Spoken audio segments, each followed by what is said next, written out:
नमस्कार दोस्तों, मैं अतन सर में एक बार फिर स्वागत करता हूं आपका इस YouTube चैनल पर जिसका नाम है एग्रीकल्चर गुरुदेव। दोस्तों, आज हम अपनी सीरीज का टॉप एग्रीकल्चर ऑब्जेक्टिव्स, आज की हमारी सीरीज क्या है? Top agriculture objectives. और हम टॉप एग्रीकल्चर ऑब्जेक्टिव्स का मॉडल पेपर 4 करने वाले हैं। मॉडल पेपर कौन सा करने वाले हैं? 4। जी हाँ दोस्तों, मॉडल पेपर 4। इससे पहले 3 मॉडल पेपर हम डिस्कस कर चुके हैं, यानी कि अप्रोक्सीमेटली 150 क्वेश्चन हम लोग कवर कर चुके हैं। आज हम करने वाले हैं क्वेश्चन नंबर 151 से लेकर 200 तक। जी हाँ दोस्तों, आज हम करेंगे क्वेश्चन नंबर 151 से 200। तो दोस्तों, समय को बर्बाद ना करते हुए क्लास स्टार्ट करते हैं। और अगर आपने अभी तक हमारी पुरानी सीरीज नहीं देखी है तो पुरानी सीरीज देख लें, जिससे आपके पिछले क्वेश्चन भी कंप्लीट हो जाए। दोस्तों, इस सीरीज में हम लोग टोटल एग्रीकल्चर से करीब 50 क्वेश्चन का एक मॉडल पेपर बना के डेली लाते हैं, जिससे आप लोगों के लिए कुछ एक्स्ट्रा मिल सके या टोटल रिवीजन हो सके। दोस्तों, जैसा कि आपको पता है, आरईओ का भी टाइम टेबल आ गया दोबारा से। 10 और 11 दिसंबर को आपका पेपर होने वाला है, तो समय को बर्बाद ना करते हुए क्लास स्टार्ट की जाए। पहला क्वेश्चन है, गाय एक बार मद में आने के बाद पुनः मद में कब आती है? गाय एक बार मद में आने के बाद पुनः मद में कब आती है? भाई, मद को हम बोलते हैं हीट। क्या बोलते हैं? हीट। तो आपसे पूछा है, गाय एक बार हीट में आने के बाद दोबारा से हीट में कब आती है? तो दोस्तों, आपको पता होगा, अगर कोई गाय हीट में आए और हीट में आते समय अगर हम उसको सांड से ना मिला पाए या जानबूझकर नहीं मिलाएं, कभी कभार ऐसा होता है कि हमें हीट में जब पशु आता है तो उसको हम जानबूझकर नर से नहीं मिलाते। उसका बहुत सारे रीजन हो सकते हैं। पशु तत्काल जिसने बच्चा दिया है उसके तुरंत बाद जो पहली बार हीट में आती है, उस समय पे हम पशु को, गाय को नर से नहीं मिलाते। अगर एक बार हीट से वो चला जाता है तो दोबारा से वापस हीट में आने में उसे 21 दिन का समय लगता है। कितने दिन का समय लगता है? 21 दिन का। इस बात को आप याद रखेंगे। इसे कहते हैं हीट साइकिल। साइकिल का मतलब क्या है? एक बार हीट में आने से के बाद दोबारा से हीट में कब आता है? 21 दिन बाद आता है। अब कभी कभार एक, ये क्या है? हीट साइकिल है। कभी कभार एक क्वेश्चन और पूछा जाता है आपसे, हीट पीरियड कितने समय का होता है? Heat period. हीट पीरियड का मतलब क्या है? अगर गाय एक बार मद में आ गई तो कितने समय तक मद में रहती है? तो दोस्तों, याद रखेंगे, यहां पर वो 36 से लेकर 48 घंटे तक मद में होती है। ठीक है, मतलब याद रखेंगे, हीट पीरियड कितने समय का है? 36 से लेकर 48 घंटे का। और हीट साइकिल कितने दिन का है? 21 डेज का। ठीक है दोस्तों, चलिएगा, क्लियर हो गया। नेक्स्ट क्वेश्चन पे डिस्कस करते हैं। दूध से दही के लिए जामन डालने हेतु उपयुक्त तापमान क्या है? दूध से दही के लिए मतलब भाई क्या है? कहने का मतलब यह है कि कोई दूध हमारे पास है, मिल्क है, उसमें हम क्या कर रहे हैं? उसमें हम उसको दही में कन्वर्ट करना चाह रहे हैं। ये क्या है? मिल्क है हमारे पास। तो दोस्तों, आपको पता होगा, अगर आपसे कोई मिल्क से कर्ड यानी कि दही बनाने की प्रोसेस पूछता है, तो आप कहोगे कि भाई सबसे पहले दूध को गर्म किया जाता है और दूध को गर्म करने के बाद हम दूध को ठंडा करेंगे। ठंडा करने पर, ठंडे करने का मतलब ये नहीं है कि उसको हम 0 डिग्री सेल्सियस पर लाएंगे। ठंडा करने का मतलब ये है कि हम उसको 21 डिग्री सेल्सियस तक लेके आते हैं। कहां तक लेके आते हैं? 21 डिग्री सेल्सियस तक लेके आते हैं। इस टेम्परेचर पर उसमें जामन मिला दिया जाता है। क्या मिला दिया जाता है? जामन। जामन का मतलब क्या होता है? ऐसा दही जिसका उपयोग दूध से दही को कन्वर्ट करने के लिए किया जाता है, उसे कहते हैं जामन। हिंदी इंग्लिश में कहते हैं स्टार्टर। क्या बोलते हैं इसको? स्टार्टर। तो दोस्तों, कभी कभार ये क्वेश्चन पूछ लिया जाता है कि स्टार्टर या जामन की मात्रा कितनी होनी चाहिए? तो जामन की मात्रा होनी चाहिए 2 से 3%। ठीक है दोस्तों, देखिएगा, बहुत सारे क्वेश्चन हम साथ साथ में क्लियर करते चलेंगे। 50 क्वेश्चन का मतलब ये नहीं है कि केवल 50 क्वेश्चन आपको डिस्कस करना है। 50 क्वेश्चन का मतलब है इस 50 क्वेश्चन के साथ पता नहीं कितने क्वेश्चन डिस्कस करते हैं। देखिएगा, इसी क्वेश्चन में हमने क्या किया? सबसे पहले हमने कहा कि दूध को गर्म किया जाता है। दूध को गर्म करने के बाद उसमें ठंडा किया जाता है। कितने डिग्री सेल्सियस तक ठंडा किया जाता है? 21 डिग्री सेल्सियस तक ठंडा किया जाता है।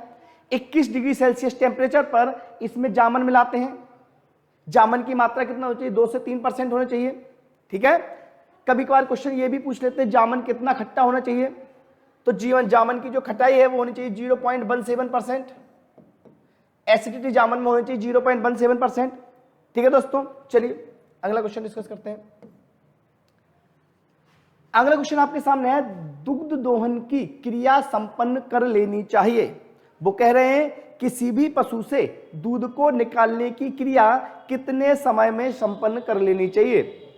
तो भाई पशु से दूध निकालने की क्रिया कितने मिनट में संपन्न कर लेनी चाहिए? कभी भी करते रहो, लेकिन ऐसा नहीं होता।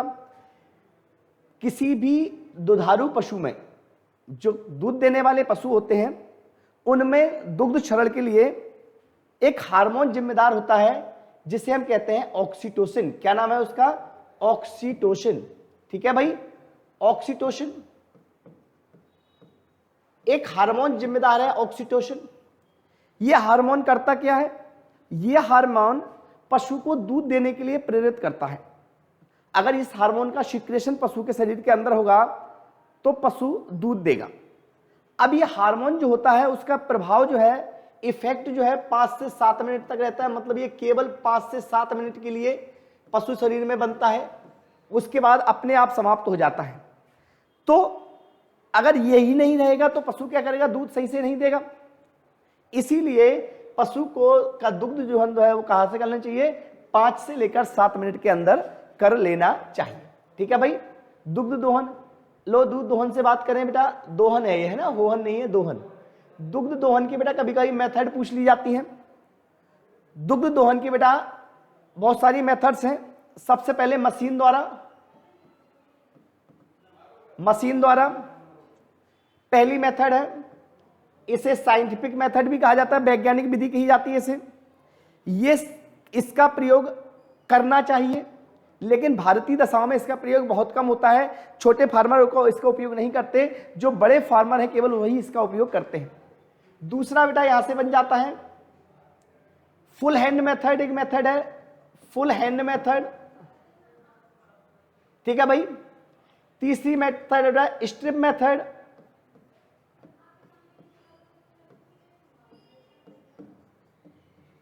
चौथी मेथड बेटा नकलिंग विधि।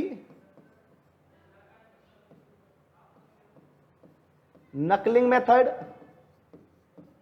थोड़ी राइटिंग का इशू है, मैं बोल रहा हूं वो आप समझते चलें। मशीन विधि मैंने फिर एक बार बताता हूं, ये सबसे ज्यादा वैज्ञानिक विधि है। इसका प्रयोग करना चाहिए, लेकिन जैसा कि मैंने बताया करना तो चाहिए लेकिन होता नहीं है। भारतीय दशाओं में इसका प्रयोग कम होता है। फुल हैंड मेथड ये बेटा दुग्ध दोहन की सर्वोत्तम विधि है।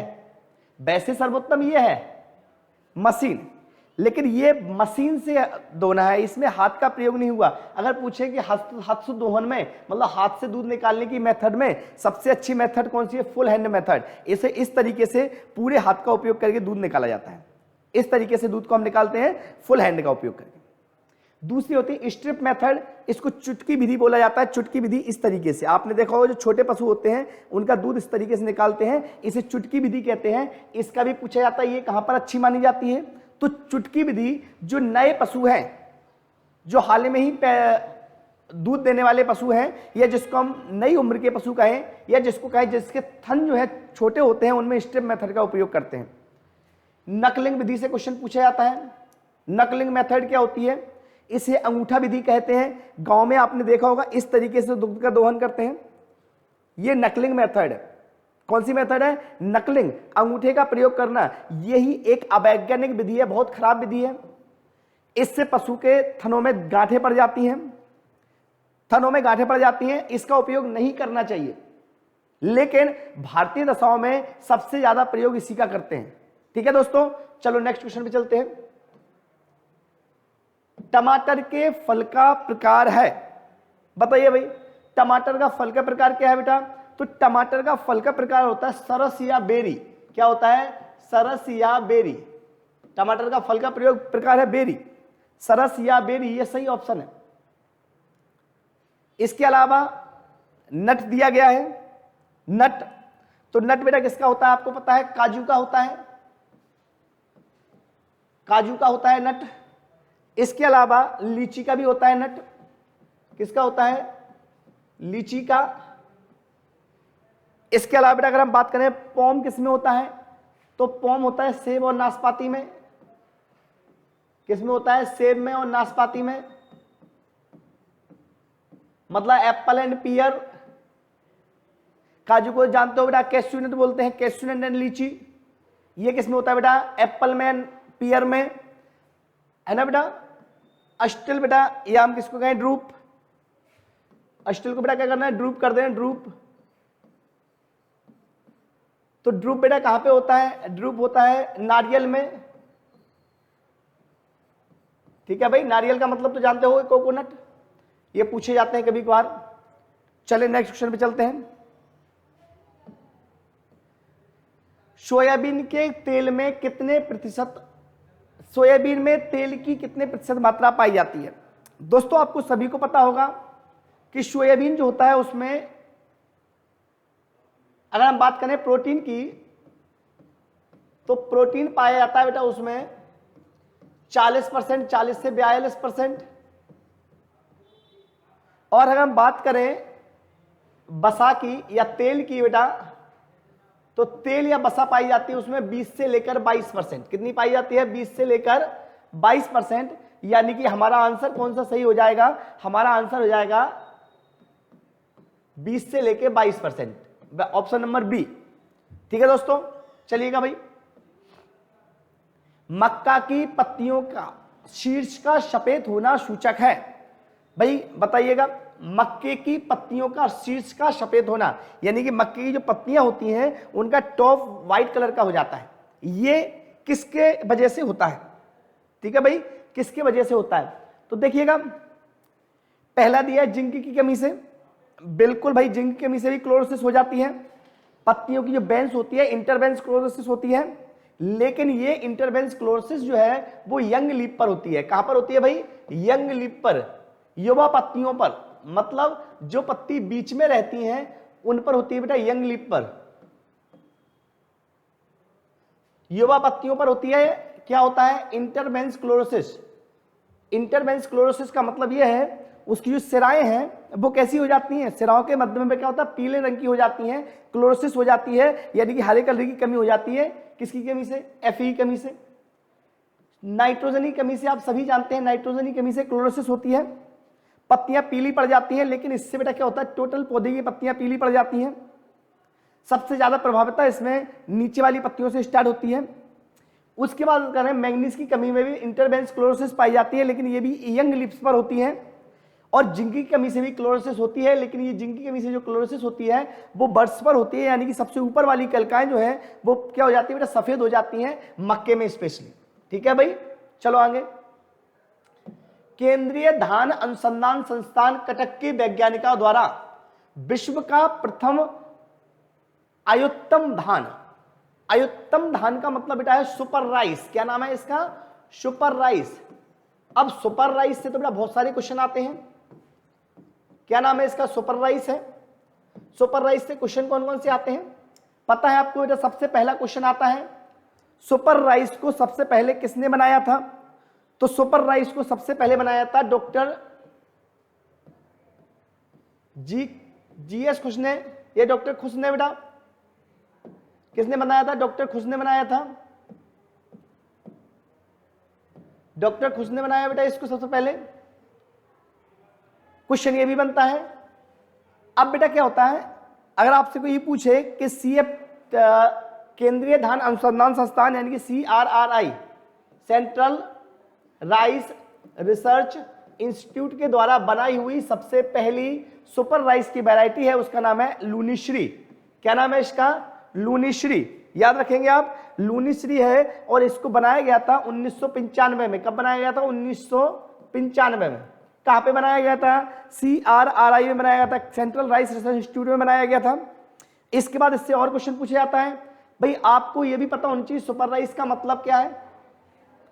सुपर राइस का मतलब क्या है, या सुपर राइस किसको डिनोट करता है? तो सुपर राइस का मतलब यह है इसमें इस तरीके की वैरायटी का विकास हुआ जो कम रिसोर्सेज में अच्छा उत्पादन देती हैं उन्हें क्या कहा जाता है, सुपर राइस कहा जाता है। हिंदी में कहते हैं अयुत्तम धान। ये भी पूछा नहीं जाता, अगर हिंदी में भी लिख के आता है तो ज्यादातर सुपर राइस ही लिख के आता है। ठीक है भाई, चलो आगे चलते हैं। आगे देखो, निम्न में से कौन से फल में एस्कॉर्बिक एसिड की मात्रा सर्वाधिक पाई जाती है? निम्न में से किस फल में एस्कॉर्बिक एसिड की मात्रा सर्वाधिक पाई जाती है? ऑप्शन नंबर है आपके सामने, ए आंवला, बी आम, सी सेब और ये डी है संतरा। क्या नाम है इसका? संतरा। संबरा कुछ नहीं होता भाई, इसका नाम है संतरा। क्या नाम है इसका? संतरा। निम्न में से किसमें एस्कॉर्बिक एसिड की मात्रा सर्वाधिक पाई जाती है? भाई देखो, तो एस्कॉर्बिक एसिड की मात्रा की अगर हम बात करें तो एस्कॉर्बिक एसिड की मात्रा सबसे ज्यादा पाई जाती है जिसमें खट्टा ज्यादा होगा। आपको पता है सबसे ज्यादा बेटा किसमें होती है? बारबेडा चेरी में होती है। उसके बाद किसका नंबर आता है? आंवले का नंबर आता है। उसके बाद अमरूद का नंबर है। तो बारबेडा चेरी ऑप्शन में है नहीं, तो हम क्या करेंगे? आंवले को लगाएंगे। आंवला हमारा फर्स्ट होगा। ठीक है भाई, चलो आगे दोस्तों, आज ये हमारा लेक्चर है, लेक्चर नंबर 4 है। मैं आपको जैसा कि पहले भी बता चुका हूं, इसके 3 वीडियो और डले हैं। अगर आपको ये लेक्चर अच्छा लगता है तो कमेंट करके हमें जरूर बताएं। साथ ही साथ जो पुराने लेक्चर हैं उनकी भी सीरीज आप देख लें, बहुत फायदा होने वाला है आपको आगामी एग्जाम में। इससे आप किसी भी एग्रीकल्चर से रिलेटेड किसी भी कॉम्पिटिशन की तैयारी कर रहे हैं, ये आपके एग्जाम में आने वाला है। आप ये मानिएगा, आप एग्रीकल्चर से रिलेटेड किसी भी कॉम्पिटिटिव एग्जाम की तैयारी कर रहे हैं, ये आपके एग्जाम में आने वाला है। बहुत ही इंपॉर्टेंट है ये आपके लिए, तो आप इसको अच्छे से तैयार करते चलें, बहुत इंपॉर्टेंट है आपके लिए। और जैसा कि मैंने आपसे कहा है, अगर आप लोगों का सही सहयोग रहा, आप लोगों की इच्छा हुई, आप लोगों को अच्छा लगा, तो इस मॉडल पेपर सीरीज में मैं 20 लेक्चर लेके आऊंगा। 20 लेक्चर लूंगा। उस 20 लेक्चर में सारे के सारे एग्रीकल्चर के अलग अलग क्वेश्चन होंगे, यानी कि 50 क्वेश्चन पर लेक्चर के हिसाब से 20 लेक्चर में मैं आपके 1000 क्वेश्चन कंप्लीट करवाने वाला हूं। तो एग्जाम के पहले जब भी आपका एग्जाम होता है, अभी एक बार कंप्लीट करें, उसके बाद जब भी आप एग्जाम देने जाते हैं तो आप इसको एक बार जरूर देख के जाएं, क्योंकि आपके लिए बहुत काम का होने वाला है। भाई अमरबेल पूछा गया आपसे, अमरबेल या कस्कुटा रिफ्लेक्सा है। अमरबेल क्या है? सबसे पहले बेटा दिया है आंशिक तना परजीवी है, नहीं है बेटा। आंशिक तना परजीवी के बारे में आप जानते हो बेटा, लोरेंथस है। क्या है? लोरेंथस है बेटा कि नहीं? पूर्ण तना परजीवी की अगर बात करें बेटा कि पूर्ण तना परजीवी क्या है, तो पूर्ण तना परजीवी है अमरबेल या कस्कुटा रिफ्लेक्सा। अमरबेल या कस्कुटा रिफ्लेक्सा बेटा क्या है? पूर्ण तना परजीवी है, कंप्लीट स्टेम पैरासाइट है, कंप्लीट स्टेम पैरासाइट। तीसरा बेटा पूर्ण मूल परजीवी, ये बेटा ओरोबंकी है, ओरोबंकी। ठीक है बेटा। और अगर आंशिक की बात करें तो स्ट्राइगा है। कौन सा है भाई? स्ट्राइगा। स्ट्राइगा इंग्लिश में लिख गया भाई, क्या है? स्ट्राइगा है। ठीक है, तो आपको ये चारों पता होने चाहिए, ये बहुत इंपॉर्टेंट है। इन चारों में से एग्जाम में पूछा जाता है। आंशिक तना परजीवी की बात करें तो क्या है? लोरेंथस है। अगर आप पूर्ण तना परजीवी की बात करते हैं तो ओरोबंकी या अमरबेल है। अगर वो बात करते हैं पूर्ण जड़ परजीवी की तो है क्या है? ओरोबंकी है। और चौथा बेटा अगर पूछते हैं आंशिक मूल या आंशिक जड़ परजीवी क्या है? स्ट्राइगा है। ध्यान रखना बेटा, इससे क्वेश्चन एक और बनता है ओरोबंकी से। ओरोबंकी ज्यादातर कौन सी फसलों पे इफेक्ट पहुंचाता है? तो जो सोलिनेशियस फैमिली की क्रॉप है, कौन सी क्रॉप है? सोलिनेशियस फैमिली, स्पेशली तंबाकू पे सबसे ज्यादा इफेक्ट करता है, लेकिन बेटा कुछ कुकुरबिट्स में भी करता है, जैसे सरसों में। ठीक है भाई, चलो आगे। केंद्रीय मृदा संरक्षण बोर्ड की स्थापना कब हुई थी? Central soil conservation board, central soil conservation board की स्थापना हुई थी 1953 में। कब हुई थी भाई? 1953 में, 1953 में, 1953 में इसकी स्थापना हुई थी। डायरेक्ट याद करना है, सेंट्रल सॉइल कंजर्वेशन बोर्ड की स्थापना हुई थी 1953 में। चलिए आगे देखिएगा, पंचायती राज व्यवस्था की स्थापना कब हुई थी?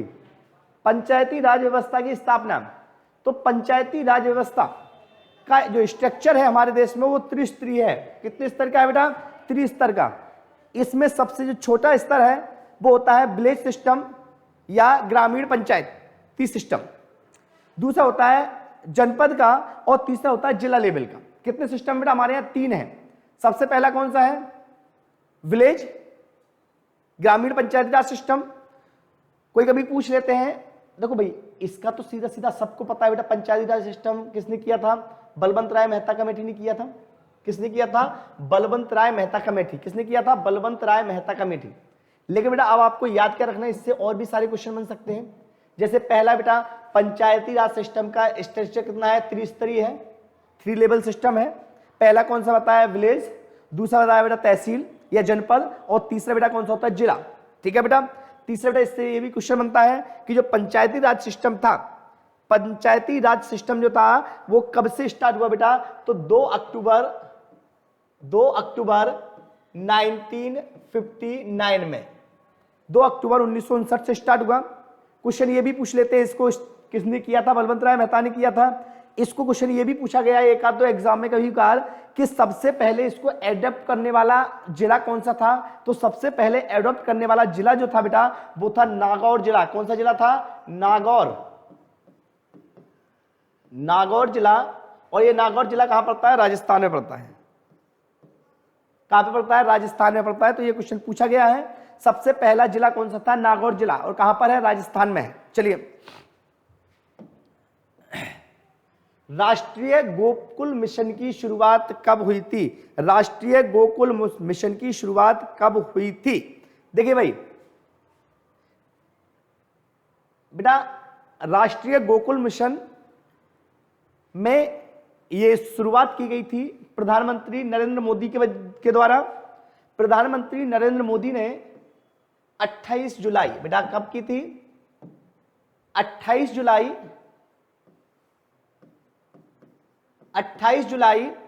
2014 में सेकेंड व्हाइट रिवॉल्यूशन, द्वितीयक श्वेत क्रांति के लिए 2014 में एक मिशन चलाया, राष्ट्रीय गोकुल मिशन।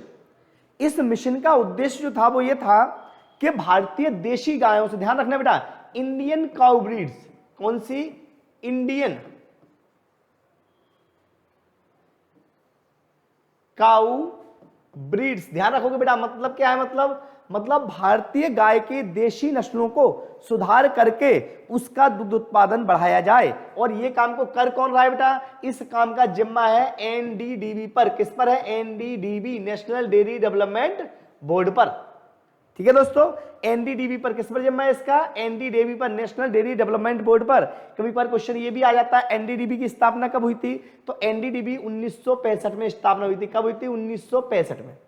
ठीक है भाई, कितने सारे क्वेश्चन बन गए। चलो आगे, राष्ट्रीय गोकुल मिशन किससे संबंधित है भाई? राष्ट्रीय गोकुल मिशन है काऊ से, इंडियन काऊ से भाई। ठीक है, दलदली भैंस का जीनस है। देखिए भाई, दलदली भैंस का जीनस, देखो बेटा पहले तो बेटा बात करते हैं फैमिली जो है भैंस की, फैमिली बेटा क्या होती है? बोविडी होती है। आपको पता होगा बेटा क्या है बेटा? बोविडी है।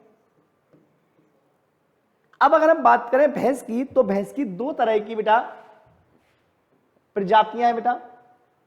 एक है वाटर भैंस यानी कि पानी वाली भैंस,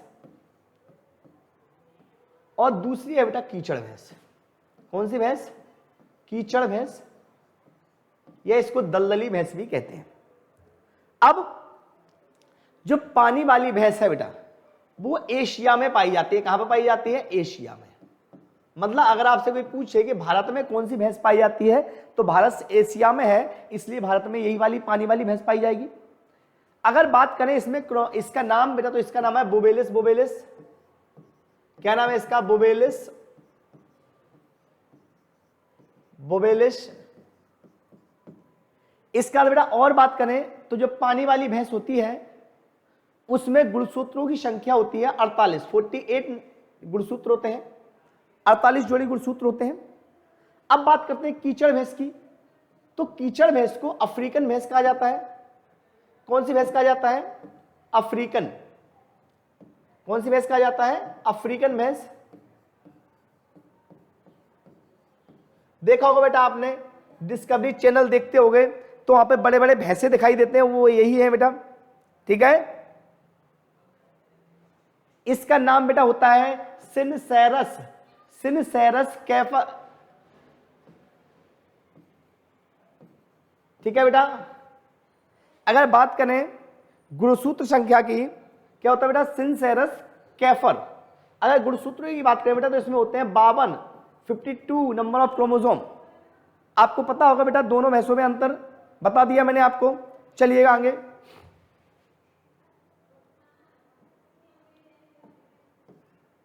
आ जाओ अगले क्वेश्चन पे। कुल दूध उत्पादन में प्रथम स्थान है।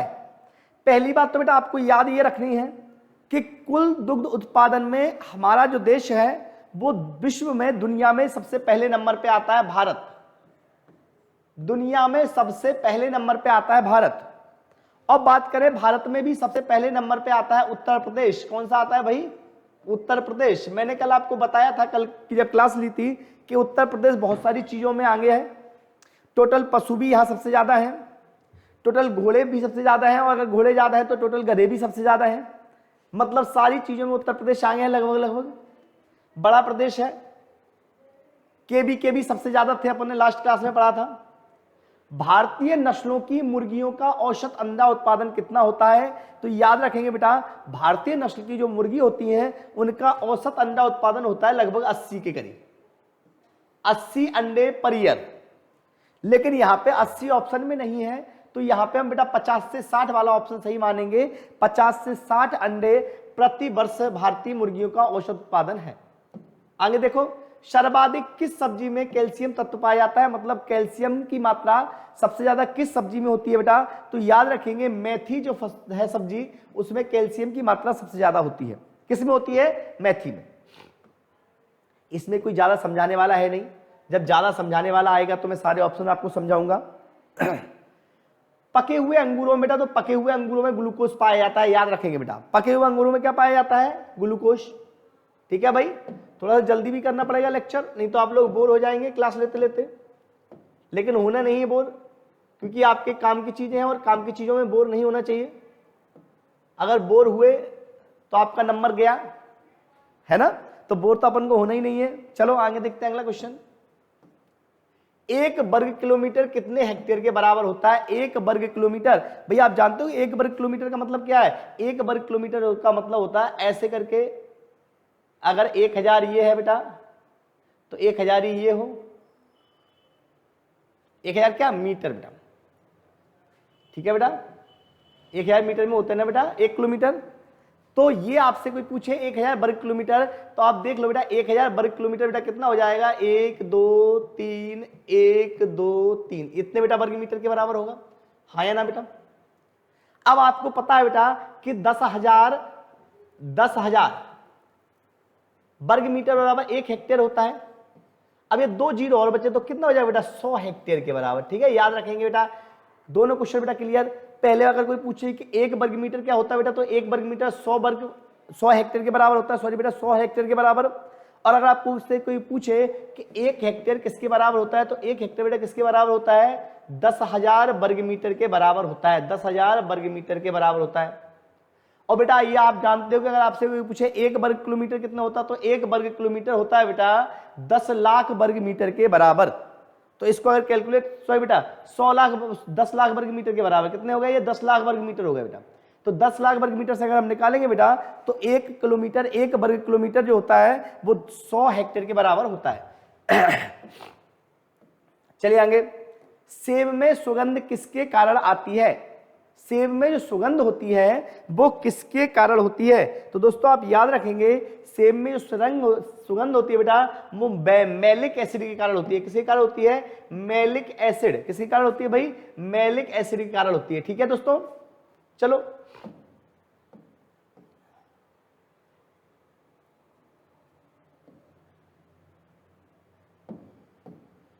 बड़ा परेशान कर रहे हो भाई। टमाटर के केचप में प्रयोग होने वाला रसायन कौन सा है, टमाटर के केचप में, भाई टोमेटो केचप जब बनाया जाता है तो उसमें उपयोग होता है सोडियम बेंजोएट। क्या उपयोग होता है, सोडियम बेंजोएट। ठीक है भाई, सोडियम बेंजोएट उपयोग होता है बेटा केचप में, सॉस में भी यही होता है। लो बेटा, जेली बनाने के लिए सांद्रता बेटा कितनी होनी चाहिए, 65% होनी चाहिए। शक्कर की सांद्रता 65%। अगर यहीं पे बेटा कभी टेम्परेचर पूछे तो 221 डिग्री फ़ारेनहाइट, कितना है बेटा 221 डिग्री फ़ारेनहाइट टेम्परेचर। कभी बेटा टीएसएस पूछ लें, चीनी की सांद्रता को ही टीएसएस कहते हैं, मतलब 65%, या 65 टीएसएस में परसेंट नहीं दिखाते तो टीएसएस कितना हो जाएगा, टीएसएस 65। देखना भाई, चीनी की सांद्रता 65%, टेम्परेचर 221 डिग्री फ़ारेनहाइट और टीएसएस बेटा कितना 65%। यहीं पे बेटा अगर जैम पूछ ले कहीं आपसे, जैम और जेली में से ही क्वेश्चन पूछा जाता है एग्जामों में। अगर जैम पूछते हैं तो जैम में सांद्रता होनी चाहिए बेटा 68%, कितनी होनी चाहिए 68%। टेम्परेचर होनी चाहिए 222 डिग्री फ़ारेनहाइट और टीएसएस बेटा कितना हो जाएगा, टीएसएस भी कितना हो जाएगा 68 हो जाएगा। ठीक है भाई, याद रखना ये आपके काम की चीज है। रूटेशी कुल का पौधा कौन सा है, रूटेशी कुल। ठीक है भाई, क्या पूछा आपसे, रूटेशी कुल का पौधा कौन सा है बेटा, तो कररख, कररख नहीं होता बेटा, कमरख होता है, कमरख। क्या नाम है इसका बेटा, कमरख, कमरख, कमरख है बेटा इसका नाम, और यही बेटा रूटेशी कुल का पौधा है कमरख। ठीक है बेटा, कमरख कौन से कुल का है, रूटेशी कुल का है। कैंकर बेटा सबसे ज्यादा किसमें प्रॉब्लम करता है, तो कैंकर सबसे ज्यादा नींबू में प्रॉब्लम करता है, सिट्रस कैंकर, ये नींबू में सबसे ज्यादा प्रॉब्लम क्रिएट करता है सिट्रस कैंकर। ठीक है, सिट्रस कैंकर सबसे ज्यादा प्रॉब्लम क्या में करता है, नींबू में। आगे आ जाओ बेटा, आम की किस्म अरुणिका किसके संकरण से बनी है, आम की किस्म अरुणिका किसके संकरण से बनी है, तो ये याद रखेंगे बेटा, आम की जो किस्म है अरुणिका वो बनी है बेटा, किससे बनी है भाई, वो बनी है आम्रपाली इंटू बनराज से। किससे बनी है, आम्रपाली इंटू बनराज से। और आम्रपाली इंटू जनार्दन पसंद से बनी है आपकी किस्म, उसका नाम है अर्का अनमोल। क्या नाम है उसका, अर्का अनमोल। क्या नाम है उसका, अर्का अनमोल। बेटा नीलम इंटू अल्फांसो से आपको पता ही है रत्ना बनी है। क्या बनी है, रत्ना। और बेटा ये मल्लिका को ही केसर कहा जाता है, तो ये अलग अलग नहीं है, एक ही है, मल्लिका इंटू केसर या मल्लिका इंटू मल्लिका, बात एक ही है। ठीक है भाई, तो क्या पता चल गया बेटा, आम्रपाली और जनार्दन पसंद से क्या बनी है, अर्का अनमोल बनी है। नीलम और अल्फांसो से बेटा रत्ना बनी है, और आम्रपाली इंटू बनराज से कौन सी बनी है बेटा, अरुणिका बनी है। कौन सी बनी है, अरुणिका। ठीक है भाई, चलो बेटा अगर वीडियो आपको अच्छा लगे तो लास्ट पे कमेंट करके हमें जरूर बताएं कि आपको वीडियो अच्छा लगा है या नहीं लगा है। ठीक है ना, अगर आपको अच्छा लगता है वीडियो तो कमेंट करके हमें एक बार जरूर बताएं। जैविक मिट्टी में नाइट्रोजन की मात्रा पाई जाती है, भाई बायोलॉजिकल जो सॉइल होती है उसमें नाइट्रोजन की मात्रा बेटा होती है 2.5% से अधिक। याद रखेंगे सीधा सीधा, 2.5% से अधिक होती है बेटा। जनरल बेटा, जनरल जो बायोलॉजिकल सॉइल होती है बेटा उसमें कितना हो गया बेटा, 2.5% से अधिक। ठीक है बेटा, आगे जाओ। मृदा में कोलाइड्स कण सामान्यतः विद्युत आवेशित होते हैं बेटा, तो आपको पता होना चाहिए कि जो सॉइल के कोलाइड्स होते हैं वो ऋणात्मक होते हैं। बेटा कौन से होते हैं, कौन से विद्युत आवेशित होते हैं, ऋणात्मक होते हैं, ऋणायन पाया जाता है भाई। कौन सा पाया जाता है, ऋणायन। तभी आपने देखा होगा बेटा घरों में इसका उपयोग अर्थिंग के रूप में किया जाता है, जिससे कभी करंट ज्यादा फ्लो हो जाए तो वो क्या कर जाए, जमीन के अंदर चला जाए। आगे आ जाओ बेटा। अनार में कुल कितने गुणसूत्र होते हैं, number of chromosome in pomegranate, यानी अनार में कितने गुणसूत्र होते हैं, तो भाई अनार में गुणसूत्र होते हैं 18। अनार में कितने गुणसूत्र होते हैं, 18 गुणसूत्र होते हैं। आ जाओ आगे। गुलाब का व्यावसायिक प्रसारण बेटा, तो मैं कई बार बता चुका हूं, गुलाब का व्यावसायिक प्रसारण टी या सील बडिंग के द्वारा करते हैं। कई बार बता चुका हूं ये मैं, गुलाब का व्यावसायिक प्रसारण टी या सील बडिंग के द्वारा। आगे देखो, कौन सा समूह सूक्ष्म तत्वों से संबंधित है, माइक्रोन्यूट्रिएंट्स से कौन सा समूह संबंधित है बेटा, तो इसमें बेटा एनपीके दिया गया है, और एनपीके माइक्रो नहीं है, मेजर है। एनपीके बेटा मुख्य है, तो ये वाला ग्रुप नहीं हो सकता। इससे बेटा देखो कैल्शियम, मैग्नीशियम और सल्फर दिया बेटा, ये सेकेंडरी है, मैंने लास्ट क्लास में आपको बताया है, ये है कि नहीं भाई। इसमें बेटा कैल्शियम दिया तो ये भी सेकेंडरी हो गया, मतलब मिक्सअप है ये तो सेकेंडरी है और ये माइक्रो है, तो ये हो नहीं सकता। ये प्राइमरी है और ये सेकेंडरी है, तो अभी बेटा कौन सा हो जाएगा, ये वाला ग्रुप जो है वो आपका किसका है, secondary element, sorry micro elements का है। आवाज बेटा थोड़ा क्लियर नहीं होगी आज, सर्दी जुकाम हो गया है। ठीक है, कल बेटा संडे है, कल भी हम लोग क्लास लेंगे, आज प्रॉपर क्लास नहीं हो पाई, कल फिर से क्लास लेंगे। आगे देखो भाई, बैरोमीटर क्या है, ये निम्न में से किस यंत्र द्वारा मृदा नमी को मापा जाता है। सॉइल मॉइस्चर को किसके द्वारा मापा जाता है? अब देखिए भाई, टेंसियोमीटर के द्वारा मापते हैं, ये तो हमें पता है, यहां भी टेंसियोमीटर है, यहां भी टेंसियोमीटर है, यहां भी टेंसियोमीटर है। या तो ये लिखा होता किसके द्वारा नहीं नापते तो हम सी वाला टिक कर देते, लेकिन बोला किसके द्वारा नापते हैं या किसके द्वारा मापा जाता है, तो इससे भी मापते हैं बेटा, इससे भी मापते हैं, इससे भी, टेंसियोमीटर तीनों में है। अब देखो बेटा, बैरोमीटर जो है वो दाब मापता है, इसलिए ये नहीं हो सकता। या तो बेटा लेक्टोमीटर और स्पीडोमीटर दोनों ही नहीं है। लेक्टोमीटर आपेक्षिक घनत्व मापता है और स्पीडोमीटर बेटा स्पीड मापता है। यहां बेटा टेंसियोमीटर तो मापता है लेकिन लेक्टोमीटर आपेक्षिक घनत्व मापता है, तो ये भी नहीं है। तो बेटा कौन सा है? टेंसियोमीटर एंड न्यूट्रॉन प्रोब के द्वारा बेटा क्या किया जाता है? आपेक्षिक घनत्व को मापा, वो सॉरी सॉइल मॉइस्चर को मापा जाता है, मृदा नमी को मापा जाता है। ठीक है दोस्तों, चलिए, बुवाई की किस विधि में कम बीज मात्रा की आवश्यकता होती है? बेटा ये आपको सामने बुवाई की मेथड दी गई है, सोइंग मेथड दी गई है। छिटकबा है यानी कि स्प्रेड मेथड, पंक्तियों में बुवाई करना यानी कि रो टू रो सोइंग करना, क्रॉस बुवाई करना। बेटा क्रॉस बुवाई का मतलब ये होता है पहले एक बार रो में सोइंग कर दो। अभी जैसे बेटा हमने इस खेत में इस तरीके से सोइंग की एक बार, तो दूसरी बार बेटा इस तरीके से सोइंग कर दें, मतलब एक ही खेत में दो बार बुवाई करना बेटा क्या कहलाता है? क्रॉस सोइंग कहलाती है। तो ये भी नहीं कर सकते, इसमें तो ज्यादा बीज लगेगा, एक बार जितना खेत में लग गया उससे डबल लगेगा। छिटकमा में बेटा बीज ज्यादा लगता है, तो ये भी नहीं है। पंक्ति बुवाई में भी नहीं है। क्रॉस बुवाई में बेटा डिबलर विधि में बेटा क्या करते हैं? जहां पे पौधा लगाना होता है वहां पे डिबलर के द्वारा छेद करते हैं और उस छेद में पौधे को लगा दिया जाता है, तो इसमें उतने ही पौधे की जरूरत होगी जितने पौधे हमारे खेत में होने चाहिए। नाभिक बीज होता है बेटा, आपको पता है न्यूक्लियस सीड बेटा कितना होता है? 100% शुद्ध होता है। न्यूक्लियस सीड बेटा कितना होता है? 100% शुद्ध होता है। नाभिकीय बीज बेटा आपका 100 के 100% सही है, शुद्ध है, प्योर है। आगे देख लो, शुष्क क्षेत्रों में गेहूं की बुवाई कितनी दूरी पर की जाती है? बेटा ये ध्यान रखना, स्पेशली कहां का बोला है? शुष्क क्षेत्रों का बोला है। सूखे क्षेत्रों में बुवाई, वैसे तो आपको पता होगा बेटा बुवाई गेहूं की करते हैं 22 × 7 मीटर पे, 22 × 7 सेंटीमीटर पे, या हम कहें बेटा 22 सेंटीमीटर पे। लेकिन दोस्तों ध्यान रखेंगे आप, मैंने आपको बताया है कि जब कभी शुष्क क्षेत्रों में बुवाई की जाती है तो बीज की मात्रा का 25% मात्रा कम लगती है। बीज की मात्रा का कितनी परसेंट मात्रा कम लगती है? 25%। मतलब क्या हुआ? मतलब गेहूं को दूर दूर बो देंगे, तो बेटा ये पास पास बोना है, इसमें तो बीज ज्यादा लगेगा, इसमें भी 18 हो गया यानी कि बीज ज्यादा लगेगा। अब हमारे पास दो बच्चे, एक तो ये मेथड बची, दूसरी ये मेथड बची बेटा। तो देखो बेटा 22 से 33 लगभग 1.5 गुना अंतर, यानी कि यहाँ पे 33% बीज की कमी हो जाएगी।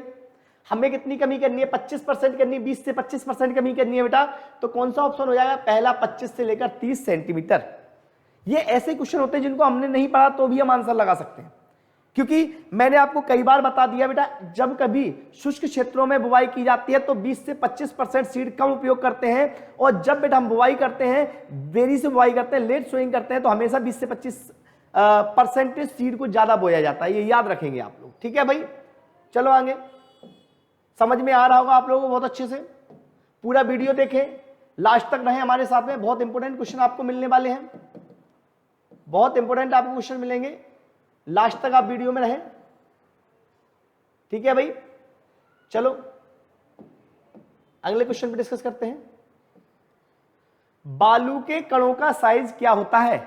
बालू के कणों का साइज देखो भाई, 0.002 mm से कम होता है बेटा किसका? क्ले का, हाँ या ना? 0.002 mm से लेकर 0.02 mm तक होता है सिल्ट का, और 0.2 mm या इससे अधिक बेटा किसका होता है? क्ले का। कितना होता है बेटा? 0.2 mm या इससे अधिक, ठीक है बेटा। क्लियर हुआ? तीनों का पूछा जाता है, सैंड, सिल्ट और क्ले का। सैंड, क्ले का कितना हुआ? 0.002 mm से कम, 0.02 mm से लेकर 0.2 mm तक किसका? सिल्ट का, और सिल्ट का 0.2 mm या इससे अधिक हो गया बेटा बालू का। आगे देखो बेटा, पोटेशियम क्लोराइड उर्वरक में परसेंटेज पोटाश की मात्रा होती है। पोटेशियम क्लोराइड, पोटेशियम क्लोराइड को बेटा क्या कहते हैं? KCl बोलते हैं। क्या बोलते हैं बेटा? KCl, KCl। और बेटा इस KCl में पोटेशियम पाया जाता है बेटा, पोटाश पाया जाता है K2O के फॉर्म में, और वो K2 बेटा कितना होता है 60% होता है। कितना होता है बेटा 60%। कभी कभार एक क्वेश्चन ये भी आ जाता है कि पोटेशियम क्लोराइड में 60% K2 की मात्रा है, तो इसमें कितने परसेंट K होगा बेटा? तो इसका आंसर होता है 52%। ये याद रखेंगे आप लोग, ठीक है। अब देखो बेटा और एक क्वेश्चन देख लेते हैं। पोटेशियम क्लोराइड में बेटा के यानी कि पोटास तो बेटा कितना हो गया 60%। कभी कभार ये पूछते हैं Cl कितना है बेटा? तो Cl बेटा लगभग होता है 45% के करीब, 42 से लेकर 45% बेटा Cl होता है, इसमें क्लोरीन होता है। ठीक है भाई, समझ में आ रहा होगा आपको। चलो अगले क्वेश्चन पे डिस्कस करते हैं। कासनी किस फसल का सहयोगी खरपतवार है? कासनी शैकेनम स्पॉन्टेनियम।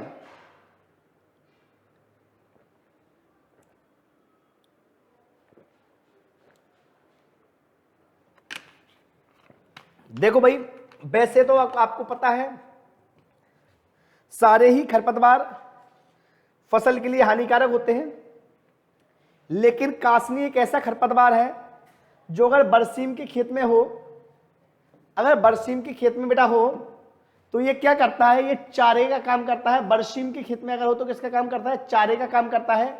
इसलिए हम कह सकते हैं कि कासनी जो है वो बरसीम का सहयोगी खरपतवार है।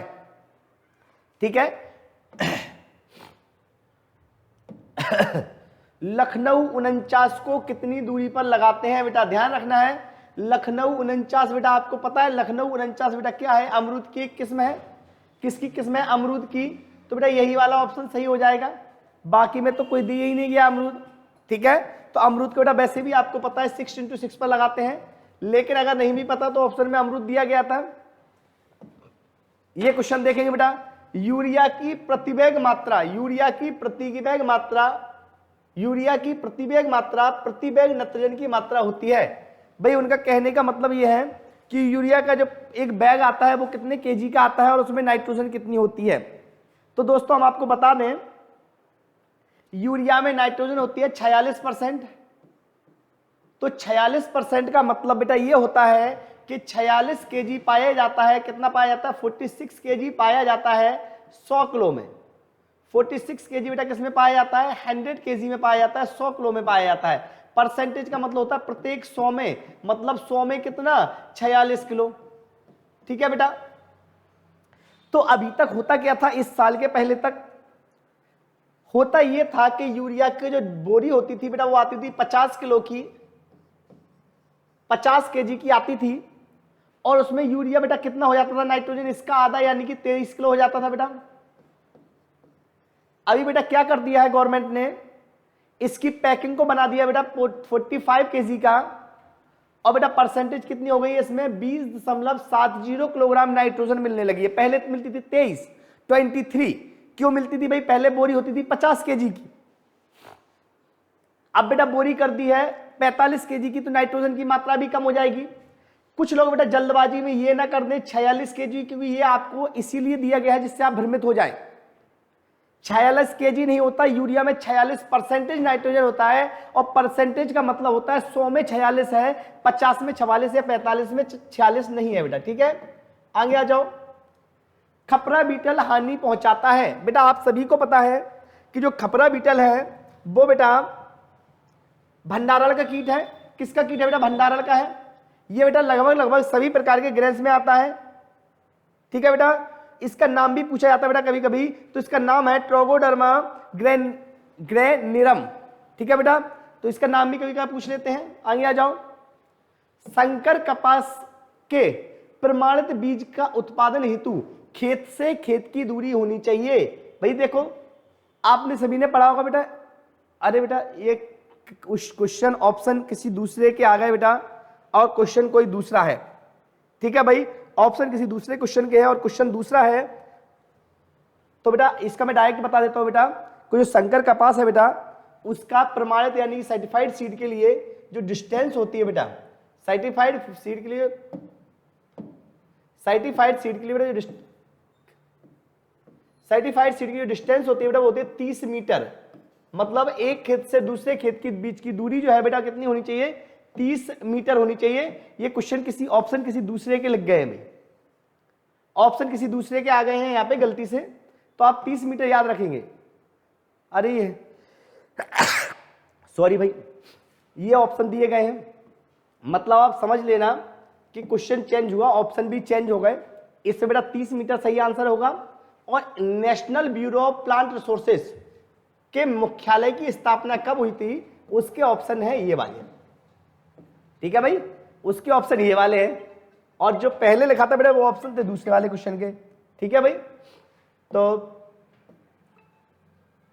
कहां गया भाई, चलिए, मतलब बेटा क्वेश्चन क्या हुए, चेंज हो गए। क्वेश्चन क्या हो गए बेटा, चेंज हो गए हैं। तो इसका अगर आपसे कोई पूछे बेटा central bureau of plant resources जो था बेटा आपका, इसकी स्थापना बेटा 1976 में हुई थी। कब हुई थी बेटा, 1976 में। कब हुई थी बेटा, 1976 में हुई थी। ठीक है बेटा, कपास का बेटा आपको पता ही चल गया, और इसकी स्थापना कब हुई थी, 1976 में हुई थी। ठीक है, चलो आगे चलते हैं। आधुनिक जैविक खेती के जनक माने जाते हैं आधुनिक जैविक खेती।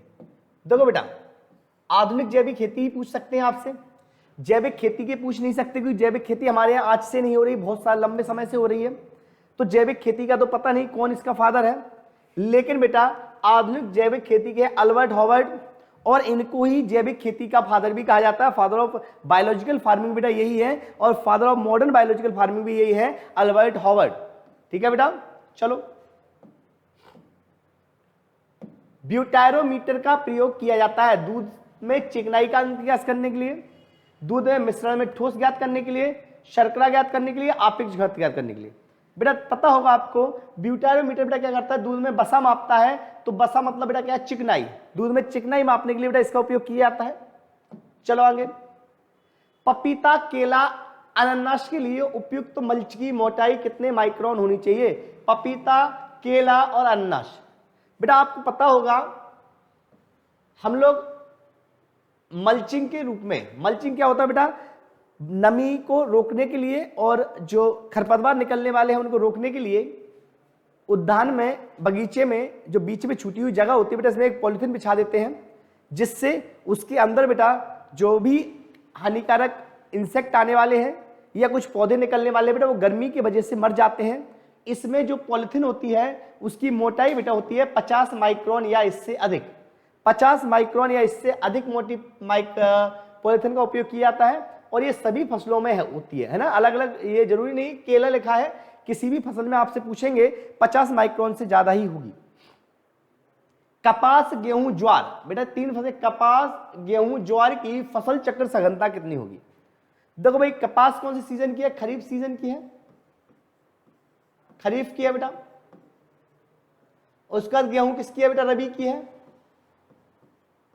अब बेटा क्या होता है, अगर जायद और होती तो हमारी 1 साल कंप्लीट होती, लेकिन ज्वार को जायद में किया नहीं जाता, तो ज्वार दोबारा से बेटा कब होगी, खरीफ में होगी। कब होगी, खरीफ में। मतलब क्या हुआ बेटा, कुछ भी लिख रहा है, अपने आप चल रही है पेन, पता नहीं क्या। देखो भाई, कब होती है, खरीफ में होती है। तो बेटा कितना हो गया, ये 1 साल ये हो गया और 1 साल ये हो गया बेटा, कितने हो गए, 2 वर्ष हो गए। तो हम कहेंगे बेटा द्विवर्षीय है ये। कैसा है बेटा, द्विवर्षीय। नेक्स्ट क्वेश्चन 46, एमरैंथिस यानी कि चौलाई, चौलाई का नाम होता है बेटा एमरैंथिस विरिडिस। एमरैंथिस विरिडिस का पौधा होता है प्रायः परपरागित, प्रायः स्वपरागित, परपरागित या स्वपरागित। बेटा प्रायः का मतलब होता है ऑफन क्रॉस पॉलिनेटेड या ऑफन सेल्फ पॉलिनेटेड या बेटा क्रॉस पॉलिनेटेड, या इसके बाद ऑप्शन है सेल्फ पॉलिनेटेड बेटा। तो आप याद रखेंगे जो बेटा चौलाई या एमरैंथिस विरिडिस होती है बेटा, उसका प्लांट बेटा परपरागित होता है यानी क्रॉस पॉलिनेटेड होता है। ठीक है। डबल टोन्ड मिल्क में कुल ठोस पदार्थ पर वसा की मात्रा कितनी होती है बेटा।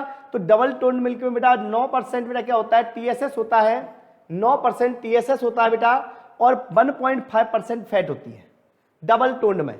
कोई आपसे टोन्ड का पूछे, टोन्ड मिल्क में ये पूछा जाता है क्वेश्चन, तो टोन्ड मिल्क में 8.5% फैट होती है और 3% बसा होती, सॉरी बेटा 8.5% टीएसएस होता है और 3% फैट होती है। ठीक है दोस्तों, चलो 4 क्वेश्चन और बचे हैं।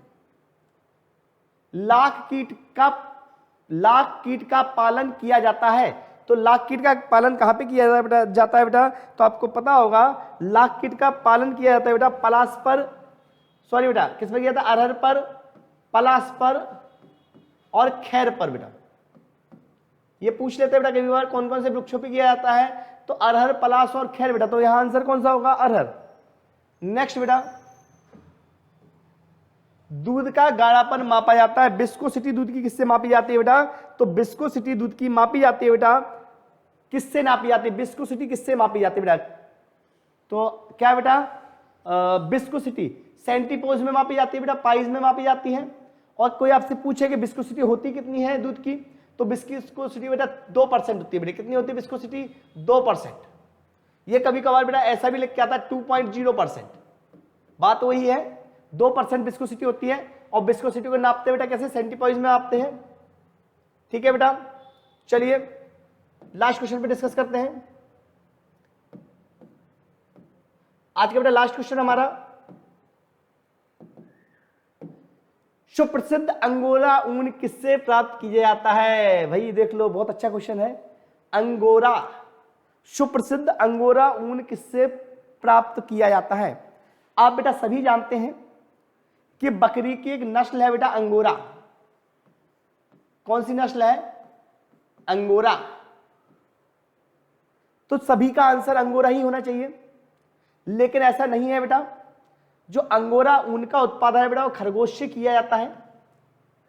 और अब आपका बेटा कंफ्यूजन क्लियर करता हूं, आप सभी को पता है अंगोरा तो बेटा बकरी की नस्ल का नाम है, इससे जो प्राप्त बाल होते हैं या इससे प्राप्त जो ऊन होती है बेटा उसे मोहेयर कहते हैं, है ना, क्या कहते हैं, मोहेयर। लेकिन आप क्या कर दोगे, आप जल्दी से जैसे ही अंगोरा देखोगे आप बकरी लगा दोगे, लेकिन बकरी सही नहीं है, क्योंकि बकरी की तो नस्ल का नाम अंगोरा है, उससे जो बाल प्राप्त होते हैं उसे कहते हैं मोहेयर। लेकिन बेटा खरगोश के जो छोटे छोटे रोए या छोटी छोटी ऊन प्राप्त होती है खरगोश से, मुलायम होती है, इसे बेटा क्या कहते हैं, मोहेयर के नाम से जानते हैं। ठीक है बेटा, धन्यवाद भाई। आज का क्वेश्चन देख आपका पूरा वीडियो देखा आप लोगों ने, बहुत अच्छा बेटा। कल फिर मिलते हैं एक नई वीडियो के साथ, तब तक के लिए टेक केयर, बाय बाय।